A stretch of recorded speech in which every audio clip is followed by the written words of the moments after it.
My dad looked me in the eye and asked, "Your sister wants a Tesla. Can you cover the down payment?" I finally snapped and replied first, "Her rent.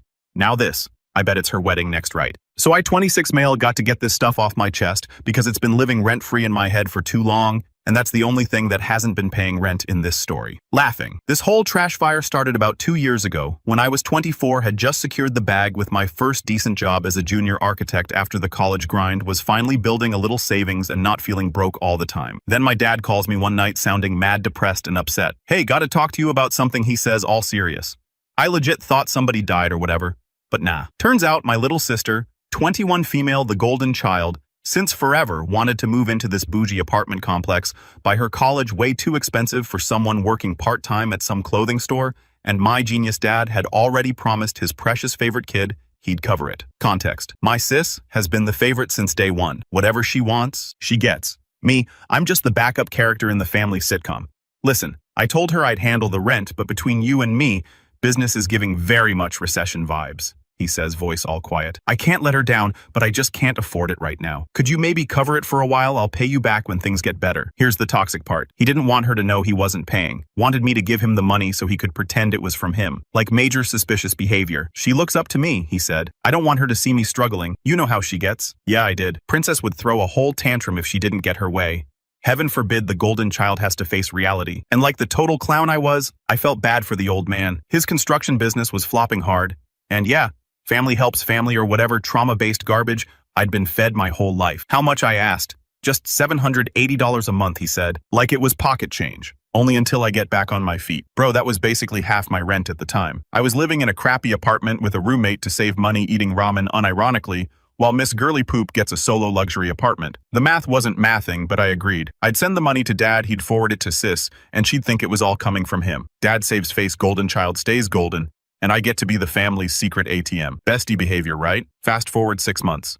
I'm visiting Sis at her apartment that I'm secretly paying for, and guess who's hanging out there drinking fancy juice that my money basically bought my ex? The one who cheated on me with my former best friend last year. And get this, she drives a Tesla Model 3 that her parents bought her for graduating college. Rich girl vibes on lock, and my sister is absolutely obsessed. Oh yeah, we're like besties for real now, my sister says, not even realizing how messed up this was. She's over here all the time. Her Tesla is so fire. I'm literally obsessed with it. It's giving main character energy. I bit my tongue so hard I thought it would yeet itself out of my mouth. Here I am eating ramen 3 nights a week so my sister can have a nice place, and she's hosting the girl who broke my heart and constantly simps over her Tesla. But I didn't say anything. Just sat there taking losses in silence because I promised Dad, because family comes first, or whatever trauma response that is. Their nonsense only got worse from there. Golden Child would call me to flex about the new furniture she copped, the parties she threw, the weekend trips she was planning, all while I'm pinching pennies because I'm secretly funding her main character lifestyle without her even knowing. Around that time, my sister started dating this wannabe influencer, a dude who preached hustle culture like it was gospel, constantly making cringy motivational videos about grinding and manifesting wealth from her apartment that I was secretly paying for, while he mooched off his parents' money and acted like anyone with a real job was beneath him. Dad's so generous, she'd say. He even gave me extra this month for that new TV. He's such a vibe. Yeah, that extra was me skipping lunch for a week and canceling my streaming subscriptions. No more Netflix, and actually no chill either. And the worst part? My sister treated me like I was some NPC in her story, always making these passive-aggressive comments about my basic apartment, my boring car, how I never do anything fun. The favoritism was so obvious it was cringe. She actually said to me once, "I don't get why you're giving such broke boy energy when you have that architecture job. It's like you don't even know how to live your best life." So meanwhile, Dad's over here like, "Your sister is just more social than you, and she needs these things for her image and other excuses for why she deserves everything, and I deserve to fund it all." I came so close to spilling the tea that night, but then I remembered Dad's face, how defeated he looked when he asked for help. So I swallowed my pride again. Honestly, I was the biggest doormat. 2 years this went on. 2 years of me transferring money to Dad, him pretending it was his, and Sis living her best bad life while treating me like I was some peasant NPC in her story. My sister would constantly go on about how she wanted a Tesla like my ex's. "Dad, when I graduate, can I get a Tesla?" Sarah's is so amazing. I literally can't even with these basic cars anymore. And my dad would just say, "We'll see, Princess," instead of "Absolutely not. We can't afford that because your brother is already bankrolling your entire existence." Meanwhile, I'm driving a 2010 Honda that's giving major struggle bus vibes, and makes weird noises when it rains because all my extra cash is going to her apartment. I couldn't even afford to fix my phone screen that had been cracked for months while she's posting her apartment tour on TikTok with her perfect aesthetic and LED lights everywhere. One time she invited me over for dinner and my ex was there too. They spent the whole night talking about my ex's Tesla and how it's giving eco-friendly luxury while I just sat there knowing I was basically paying for the food they were eating. My sister kept saying stuff like, "I can't believe you drive that old Honda when you could have something so much better. It's not giving successful architect energy at all." My ex actually had the nerve to say, "Maybe you need to work harder or get a better job." No shade, but like priorities. Like the absolute irony of that statement. When her parents bought her that car, and I'm secretly paying for the apartment she's sitting in. It's like they were both just taking shots at me all night while I silently covered the bills. Miss Girl and her bestie roasting me in an apartment I paid for eating food I indirectly bought. And the golden child treatment was so obvious. My parents always told me to work harder, save more, be responsible, while my sister got everything handed to her with zero expectations. But I kept my mouth shut because Dad made me promise, and I was too chicken to break the family illusion. I kept telling myself it was temporary. Dad would get back on his feet, start paying himself, and I could finally save for my own place or maybe even a car that doesn't sound like it's about to fall apart. But no, every time I'd ask Dad when he might be able to take over the payments, he'd have some new excuse. Business was slow, he had unexpected expenses, he was waiting on a big client to pay.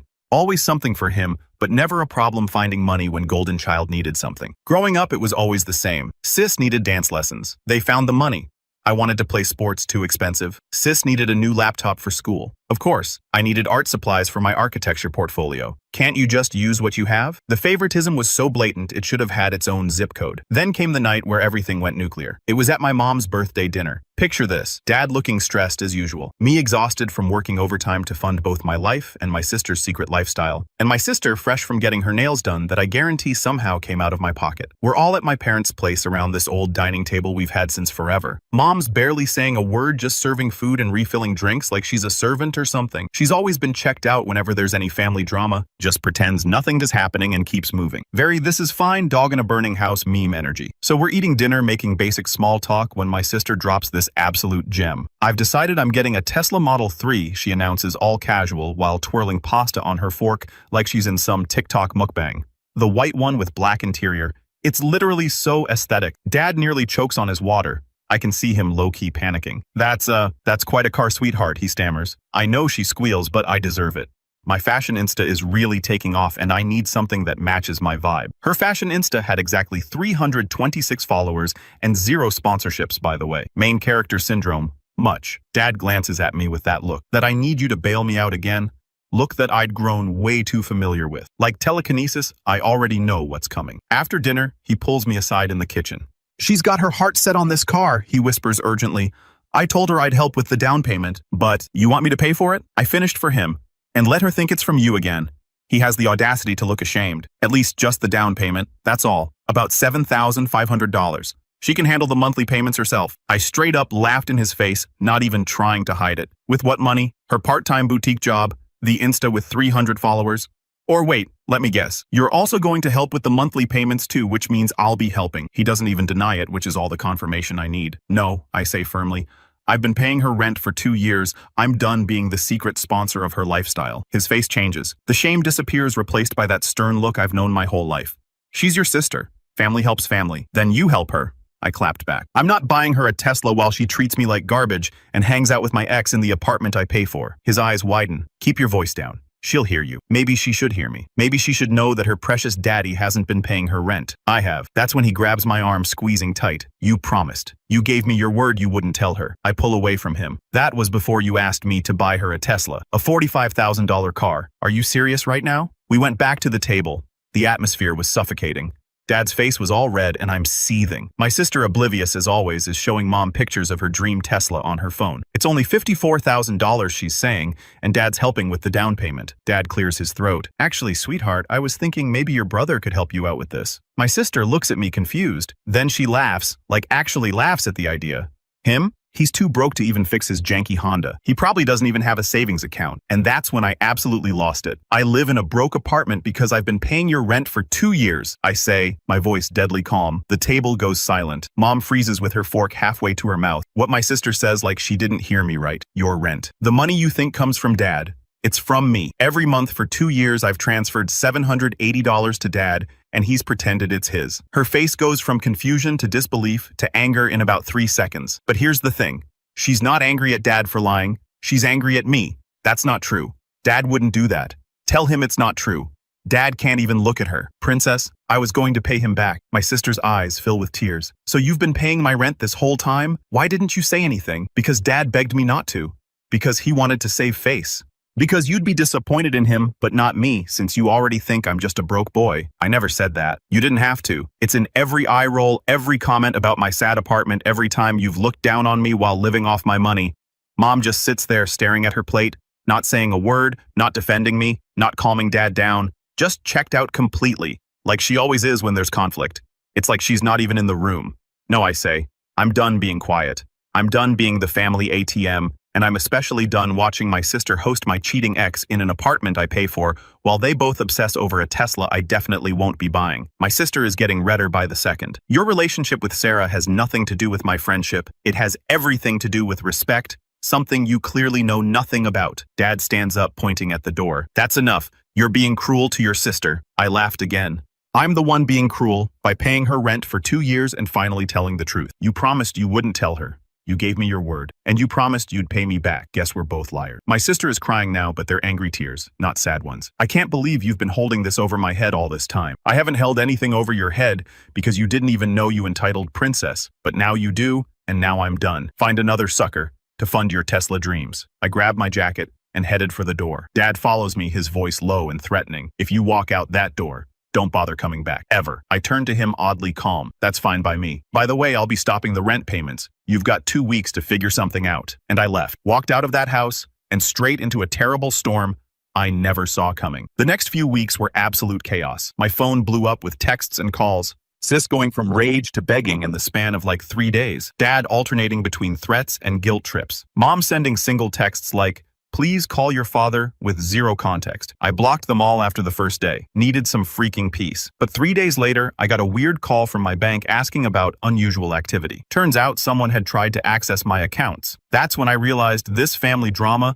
was about to level up in the worst possible way. The bank wouldn't tell me exactly who, but we all know who was playing detective with my money. So I immediately changed all my passwords, set up 2-factor authentication, and put alerts on everything. Not taking any chances with these people anymore. I thought that would be the end of it, but then a whole new level of crazy dropped on me. I got home from work one day to find a tow truck outside my apartment building about to hook up my car, the same 2010 Honda my sister loved to roast me about. I ran up to the driver like, "Yo, what are you doing with my car?" He shows me some paperwork, all official looking. "Repossession order. You behind on payments, bro." "I can't be behind on payments," I tell him. "This car is paid off. I've owned it outright for like 3 years. After a heated call with the bank where I probably sounded unhinged to the poor customer service rep, I discovered something that made my blood straight up freeze. My father had taken out a title loan against my car a few months earlier for $7,200. "That's literally impossible," I told the rep.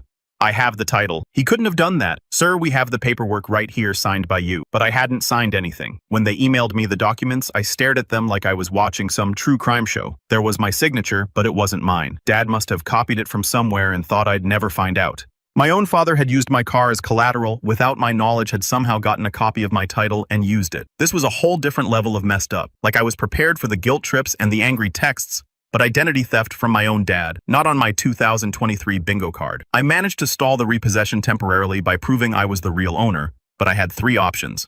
Pay off a $7,200 loan I never took out, try to prove my dad forged my signature, and potentially send him to jail or lose my only transportation. I spent the next few days in a complete daze, toggling between feeling betrayed, violated, and straight-up rage. My own father had been planning this for months. He'd been plotting to use my car, my property that I worked for, as collateral for his own nonsense, while still having the audacity to ask me to sponsor his golden child's Tesla dreams. I ended up selling the car myself for way less than it was worth due to the time pressure, paid off the loan, and used what little was left to buy a real beater that probably wouldn't survive a harsh sneeze. It was a major downgrade, but at least it was 100% mine, with the title locked in a safe deposit box my father couldn't access. When he found out what I did, he called me screaming like he was the one who'd been wronged. That car was our backup plan. How could you sell it without even talking to me first? The absolute audacity. It was my car. I shot back, and you took out a loan against it without even telling me. That's literally fraud. I was going to pay it back before you ever found out. It was just a temporary solution. With what money? The money You don't have to pay my sister's rent or the money you don't have for her Tesla down payment. He hung up on me, but the hits kept coming. A week later, I get home from work and immediately know something's off. My door is slightly ajar. At first, I think maybe I didn't close it properly that morning, even though I'm 100% sure I did. But then I walk in and realize someone's been in my apartment. My TV is gone. My laptop, the nice watch my grandfather left me when he died, even my freaking PlayStation. My hands were literally shaking as I called the cops. They came, took a report, looked around, but there was no forced entry. I knew exactly who had done it. Dad still had a spare key from when he helped me move in. I called him directly, beyond furious. Did you take my stuff from my apartment? After denying it, at first he finally admitted it. Said he was desperate, that debt collectors were calling, that he just needed to borrow some things to sell for cash and would totally get them back to me when things stabilized. Like, imagine your own father breaking into your apartment and stealing your possessions after already committing identity theft against you and draining your bank account for years. It's giving Lifetime movie energy, but it was my actual life. I was done playing nice. I told him I'd file charges unless he returned my stuff and paid back what he could. I even recorded the call where he admitted taking my things. My lawyer friend told me that would help if I needed to go to the police. You wouldn't do that, he said. Think about your mother, your sister, the family reputation. Always with the manipulation.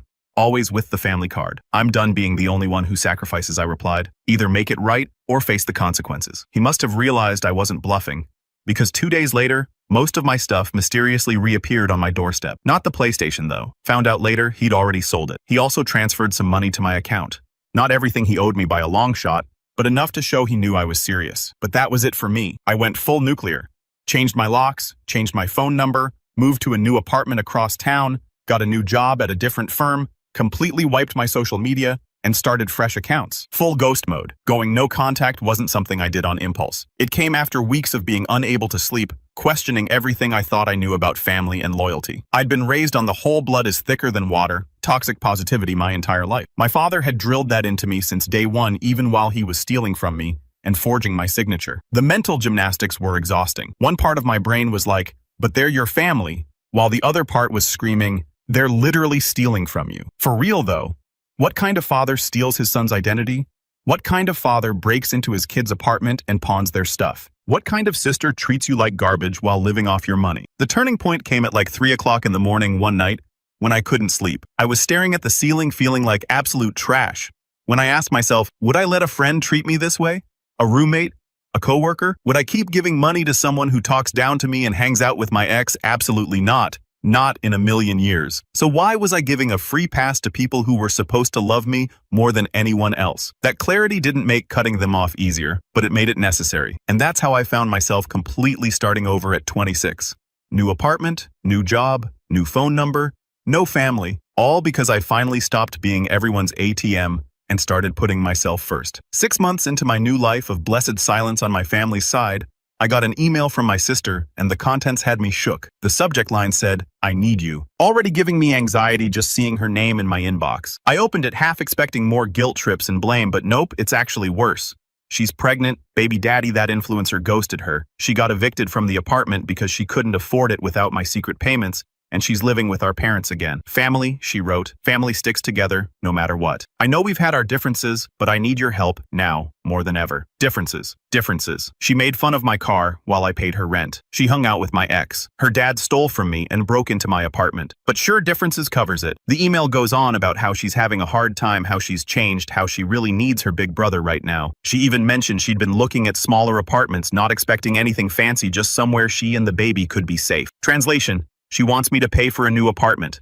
What made me angry was the last line. Dad says he's sorry too. We all miss you. I stared at that email for a solid hour, not even exaggerating, my finger hovering over the reply button like it was the nuclear launch codes. Part of me, the part that's been conditioned since birth to be the family fixer, wanted to rush in and save her to prove I was a good brother, to be the hero. But another part, the part that's been in therapy for 3 months, learning about boundaries and self-respect, recognized the familiar pattern, the crisis, the appeal to family loyalty, the expectation that I would drop everything because she needed me. I didn't respond right away. Just sat with the email open, processing my actual feelings instead of just reacting. There was genuine concern for her situation and the baby. No kid asks to be born into this mess. But there was also this bone-deep exhaustion, knowing this cycle would never end unless I ended it. The same old pattern. Golden child gets in trouble. Family expects me to fix it. Nobody acknowledges the real problems. Rinse and repeat until I'm broke and bitter. I closed the email without responding. I marked it as spam and moved on with my life. Maybe it was a bit too much, but necessary for my own sanity. The first few months of no contact were low-key brutal. Holidays felt empty. Birthdays passed without celebration. I'd catch myself reaching for my phone to text my sister about a movie she'd like or call mom about a recipe. Then I'd remember they weren't part of my life anymore, and why. The doubt would creep in during those quiet 3 o'clock in the morning moments when your brain loves to torture you. Was I being too harsh? Overreacting? Should I try to fix things? Then I'd remember the theft, the lies, the years of being used, and I'd put the phone down. I tried to stay strong, created new traditions, made new friends who actually respected me. Slowly, the raw wound started to heal into something like peace. I got promoted at my new firm, started dating someone who doesn't treat me like garbage, took a solo trip to Japan that I'd been putting off for years because I was always helping family. For the first time, I was living my life for me. Then, almost a year after that dinner, when everything imploded, I saw my mother at the grocery store, just randomly in the produce section, both of us reaching for the same type of apples. We made eye contact, and for a second I thought about pretending I didn't see her, but something made me stay. She looked older, more tired. I felt a weird pang of something more like echoes of what might have been in a different family. She approached carefully like I might bolt. Maybe I would have once. "You look well," she said, scanning my new clothes, my better haircut, all the visible signs that I was thriving without them. I nodded. "I am well." She fidgeted with her purse strap. "Your father had a health scare last month." His heart, my pulse quickened. Old programming dies hard. "Is he okay?" "He'll recover." But it was serious. Made him think about some things. I waited for the guilt trip, the manipulation, the expectation that I would come running back, checkbook open. Surprisingly, it didn't come. "Your sister asks about you sometimes," she said softly, "even after everything." I stared at the apples in my hand, suddenly super interested in their shiny skin. "She's still living with you?" "Yes." Mom's voice was flat matter-of-fact, no emotion whatsoever. "She got a job at the mall. Still struggling with the baby? Your father helps with childcare?" I felt nothing but a distant pity. Good for her. My mother looked like she wanted to say more but stopped herself. She didn't touch me or try to bridge the gap between us. Just stood there awkwardly clutching her purse. "Well, I should go," she finally said. "Take care of yourself." "No, I miss you." "No, I'm sorry." No real acknowledgement of anything, just the same emotional distance she'd maintained my entire life. "You too," I said, and meant it enough. We didn't exchange numbers, didn't make plans to reconnect. Some bridges, once burned, leave only ashes. But as I watched her walk away, I felt something shift inside me. Not forgiveness, exactly. I wasn't ready for that. Maybe I never would be, but something like acceptance. Recognition that my mother had always been emotionally absent, my father desperate to maintain appearances, and my sister shaped by their dysfunction. They were all just playing out patterns that started long before I was even born. My sister seemed desperate through all this from what little I hear through mutual acquaintances. She still complains about her horrible apartment and how nobody helps her, still doesn't understand why her life is hard, while others have it easy, and still posts on social media about wanting a Tesla someday. Meanwhile, I just bought my first new car ever. Not a Tesla, but a reliable Toyota that doesn't make weird noises when it rains. Paid cash. No loans. No drama. The truth is, going no contact wasn't a single decision made in a moment of anger. It was thousands of tiny choices made every day for years. The choice not to call when I was lonely, not to reach out during holidays, not to respond to the occasional messages that found their way to me through mutual friends. Sometimes I'd question if cutting them off completely was too harsh, if maybe keeping a careful distance would have been enough. But then I'd remember the betrayal of having my identity stolen,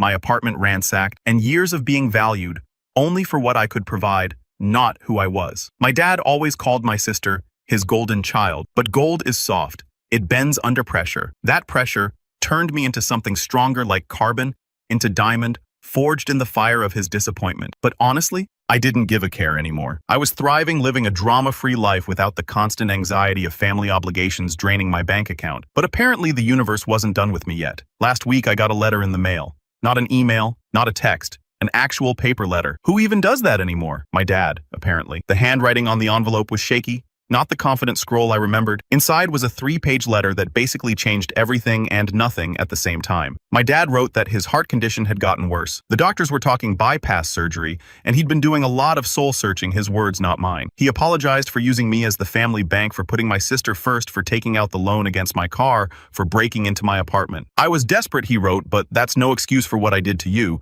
You were the responsible one, the one who always had it together, and I took advantage of that. I thought you could handle it because you were stronger than all of us." The letter went on to explain that since I'd cut contact, a lot had changed. My sister had to get a full-time job at a department store. She had to move to a much smaller apartment. She had to apply for government assistance for her baby's health care. Dad had to sell his boat. I didn't even know he had a boat, by the way, and downsize a lot of things. Basically, when their personal bank me shut down, they actually had to live within their means for once. Imagine that. I always favored your sister, he admitted in the letter. I see that now. I thought I was protecting her, but I was actually making her weaker, and I was hurting you in the process. He didn't ask for money, didn't ask me to come back, just said he wanted me to know he recognized what he'd done wrong and that he was proud of me for standing up for myself even if it was against him. The last page included copies of receipts showing he'd paid off some debts in my name that I didn't even know about. Apparently, there was more identity theft than I'd discovered. He'd cleared it all up and included proof. I sat with that letter for days, not sure how to feel. Part of me wanted to believe he'd changed. Part of me thought it was another manipulation tactic. But I just sent a short card, thanked him for clearing up the debts, wished him well with his surgery, and told him I was doing great. Didn't include my phone number or address. I thought that was the end of it, but then my sister showed up at my workplace one day. She looked nothing like the spoiled princess I remembered, just tired, wearing Target clothes, with a baby carrier holding a sleeping infant. She only asked for 5 minutes, so I took her to the coffee shop next door. She apologized right away, said she wasn't asking for money, just wanted me to meet my nephew and admit she'd been a brat. Turns out, after I cut her off, she had to grow up fast, working retail budgeting, living in a tiny apartment. I was always jealous of you, she admitted. You had your life together. I was just playing pretend. She even admitted Sarah was awful and shallow and laughed at herself for not seeing it sooner. Before leaving, she handed me an envelope about Dad's surgery, saying he'd never ask me himself. She looked overwhelmed but real, not the entitled girl who used to mock my life. I didn't rush to fix things, didn't send money or call Dad, but I did text her later to say her baby was cute and I hoped they were doing okay. I'm not expecting a miracle here. People don't change overnight, and apologies don't mean much without real effort, but maybe, just maybe, we can build something new with boundaries and respect. Or maybe not. Either way, I'm happier living on my own terms, finally being the main character in my own life. That's the end of my post, folks. Thanks for coming along for the ride and for all the validation and support. Couldn't have processed all this without you random internet strangers. Final update for those asking. I did eventually get a copy of my dad's medical records from my sister with his permission and verified he actually did need surgery. I sent a card to the hospital but didn't visit. He's recovering fine. My sister and I text occasionally now. Mostly she sends pics of the baby. We're not close, but we're civil. I haven't given them any money and they haven't asked. Maybe people can change after all, or maybe they just found another ATM. Either way, not my problem anymore.